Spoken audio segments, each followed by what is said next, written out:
हाल ही terror attack पर times now Navbharat पर आपके पास हर खुलासा सबसे पहले पहुंचेगा। एक और बड़ा खुलासा हुआ, इस हमले को खालिस्तानी ग्रुप ने अंजाम दिया है। खालिस्तानी आतंकवादियों ने पिछले कुछ दिन में अपने साथियों की गिरफ्तारी का बदला लेने के लिए हमला किया। सूत्र बता रहे हैं कि यह हमला गिरफ्तार खालिस्तानी आतंकवादियों की रिहाई के लिए किया गया था। और जानकारी के साथ इस वक्त पुलकित नागर हमारे साथ मौजूद हैं। पुलकित, धीरे धीरे जैसे इन्वेस्टिगेशन आगे बढ़ रहा है तो कई चौंकाने वाले खुलासे हो रहे हैं, चाहे आरपीजीएल को लेकर जो ये खुलासा हुआ कि कैसे Afghanistan via Pakistan and then उसके बाद भारत पहुंचा है, लेकिन दूसरी बड़ी बात जो मंशा का जिक्र हो रहा था कि इंटेलिजेंस विभाग को क्यों निशाना बनाया गया, खालिस्तानी आतंकवादियों की रिहाई मकसद है, अभी तक की इन्वेस्टिगेशन ही कह रही है। देखिए, जैसे जैसे खुलासा हो रहा है उसमें ये बात भी साफ हो रही है कि लश्कर ए खालसा नाम से एक अलग से संगठन बनाया गया है जो आईएसआई द्वारा बनाया गया है और कोशिश ये की जा रही है कि पंजाब में आतंकी घटनाएं बढ़ाई जाएं और उसी के लिए ये एक संगठन तैयार किया गया है। अब इंटेलिजेंस की बिल्डिंग पर आरपीजी से हमला और साथ ही पिछले कुछ दिनों की घटनाक्रम को देखें तो उसमें वो इस ओर इशारा करती है कि पाकिस्तान पंजाब के खिलाफ एक बड़ी साजिश रचने की कोशिश कर रहा है और अफगान लड़ाके, अफगान के आतंकी कुछ लोगों को ट्रेनिंग दे रहे हैं और साथ ही इस पूरी घटनाक्रम से जुड़े हुए भी हैं। अब जैसे जैसे खुफिया विभाग से जानकारी मिल रही है वो ये कि कैसे पंजाब को दहलाने की कोशिश की जा रही है। पाकिस्तान के लिंक्स इसमें जुड़ रहे हैं, आईएसआई के लिंक इसमें साफ नजर आ रहे हैं और एक अलग से संगठन तैयार करना पंजाब के लिए ये चौंकाने वाला है। जी बिल्कुल पुलकित, और देखिए जिस तरह की जानकारियां सामने आ रही हैं इस बिंदु पर भी मैं जरूर बात करना चाहूंगी। आरपीजीएल की मौजूदगी पंजाब में होना, उसके साथ हमला करना, ये एक नए संकट की आहट न सिर्फ पंजाब के लिए बल्कि पूरे देश के लिए है।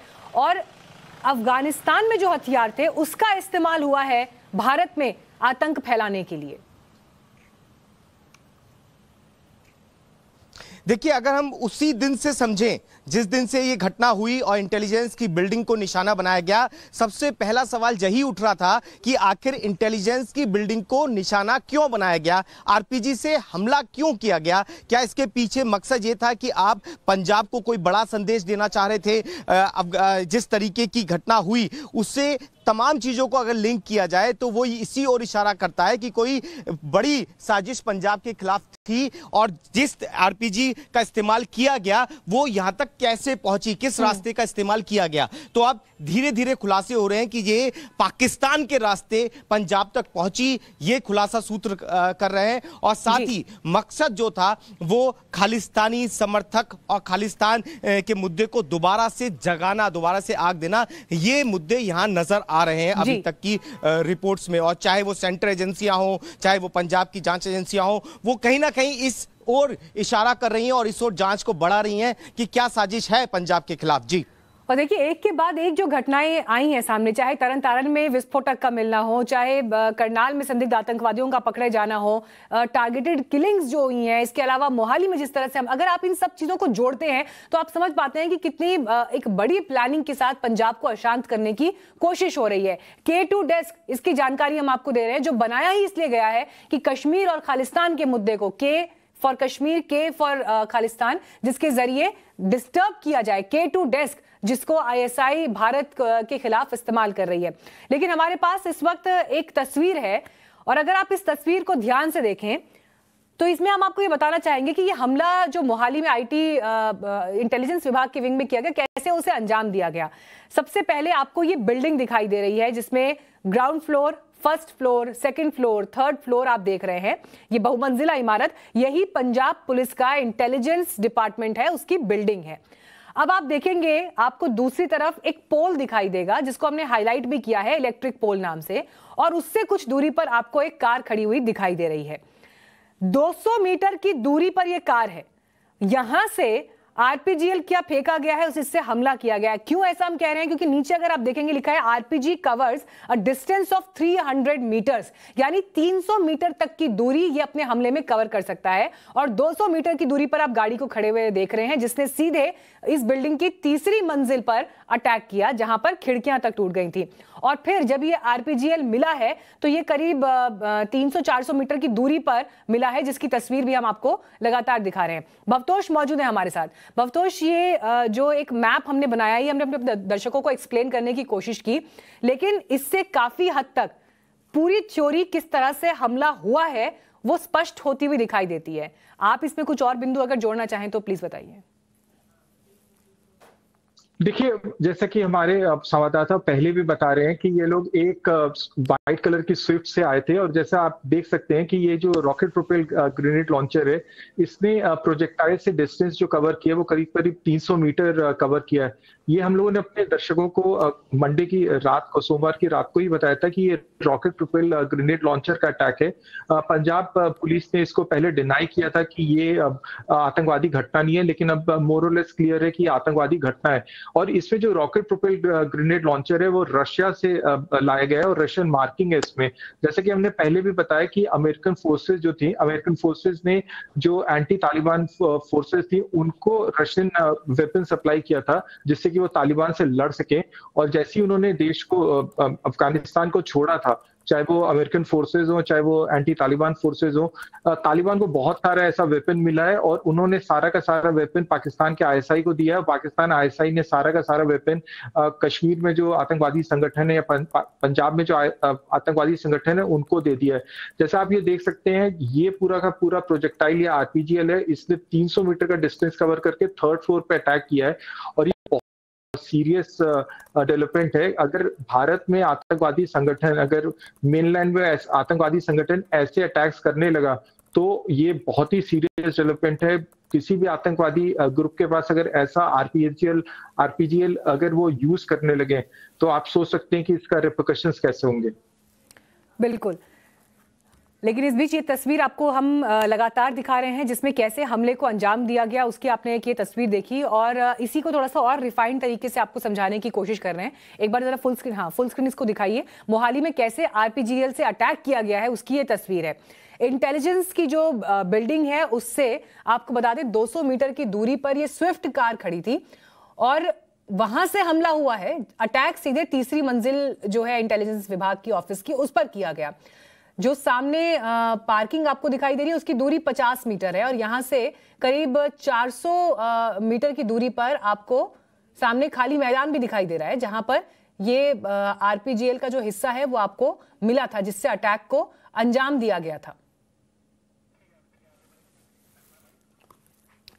मोहाली ब्लास्ट केस में पंजाब पुलिस को बड़ी कामयाबी हाथ लगी है। पुलिस ने मामले में निशान सिंह नाम के शख्स को हिरासत में लिया है। बताया यह जा रहा है कि निशान ने हमलावरों को सामान मुहैया कराया था। पुलिस ने निशान को फरीदकोट से हिरासत में लिया। इसके अलावा पंजाब के अलग अलग इलाकों से 2 और लोगों को हिरासत में लिया गया, जिनसे पूछताछ की जा रही है। पंजाब पुलिस जल्द ही मामले का खुलासा कर सकती है। अब ये बात साफ होती जा रही है कि कैसे पंजाब को दहलाने की साजिश के पीछे हाथ पाकिस्तान का है। आईएसआई की क्या साजिश है, आपको इस रिपोर्ट में इस पूरी साजिश को डिकोड करके बताते हैं।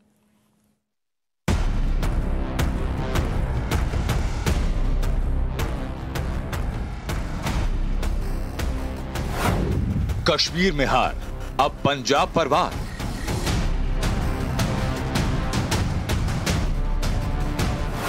आईएसआई का प्लान लश्कर-ए-खालसा।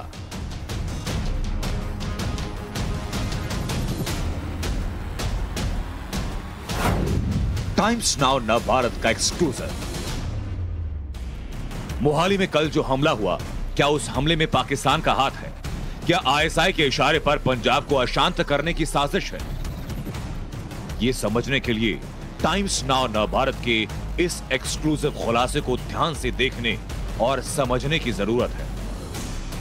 टाइम्स नाउ नव भारत के हाथ एक ऐसा दस्तावेज लगा जिसमें पाकिस्तान के नापाक इरादे एक बार फिर बेनकाब हो गए। इस दस्तावेज में साफ साफ लिखा कि आईएसआई जल्दी ही लश्कर ए खालसा के नाम से एक आतंकी संगठन बनाएगा, जिसे अफगान लड़ाके ट्रेनिंग देंगे और इस संगठन का काम भारत में आतंकी हमलों को अंजाम देना होगा। इस खुलासे के बाद सवाल ये कि क्या मोहाली हमले के पीछे आईएसआई है?